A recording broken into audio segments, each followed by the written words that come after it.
T-E-T paper फुटी जी आज झाली आहे, ह्यामुळे विद्यार्थ्यांचं खूप मोठं नुकसान झालेलं आहे सगळ्या विद्यार्थ्यांचं.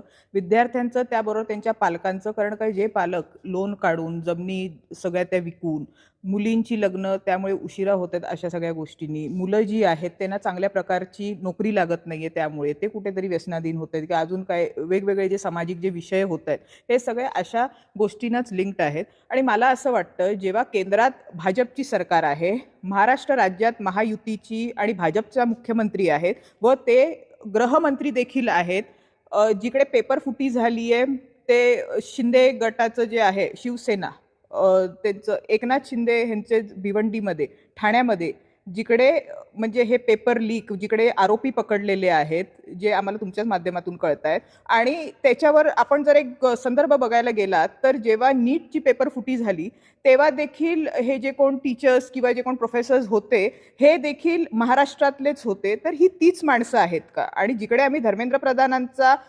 राजीनामा मागतोय आणि त्याबरोबर इकडे दादा भुसेंचा देखील राज्यात राजीनामा मागतोय. कारण का हे लोकांचा प्रश्न आहे, हा बऱ्याचशा विद्यार्थ्यांचा प्रश्न आहे, हा लोकांच्या आयुष्याचा प्रश्न आहे.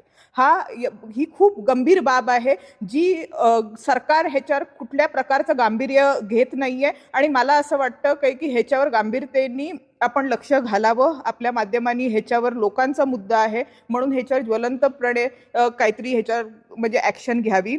कारण का केंद्रात आणि राज्यात जर सत्ताधाऱ्यांची भाजपची सत्ता आहे, महायुतीची सत्ता आहे आणि अशा गोष्टी होत आहेत, गृहमंत्री त्यांचे, शिक्षण मंत्री त्यांचे, आणि तर देखील या गोष्टी होत आहेत. आणि म्हणजे पकडत आहेत काहीतरी म्हणजे अशा आरोप्यांना ज्यांना म्हणजे बघून असं काही वाटत नाही की त्यांचं काय इन्व्हॉल्वमेंट आणि काय नाही. ह्याच्यामध्ये खूप मोठी मोठी लोक ह्याच्यामध्ये नक्की असणार. हे इकडे मोरे आहेत आणि जे राज्याचे मुख्यमंत्री आहेत देवेंद्र फडणवीस, त्यांच्याकडेच हे ग्रह खाते. जर त्यांना सांभाळायला जर जमत नसेल तर त्यांनी ते दुसऱ्या कोणाला तरी सुपूर्त करावं. आणि जर अशा दृष्टीने जर होतंय, दादा भुसे जे आहेत ते शिक्षण मंत्री आहेत ते, आणि ही जी पेपरफुटी होती हे DCMच्या जिल्ह्यामध्ये कुठे ना कुठे होते. ठाणे झालं, भिवंडी झालं, हा जो बेल्ट आहे हा राज्याचे उपमुख्यमंत्री एकनाथ शिंदेचा जिल्हा आहे.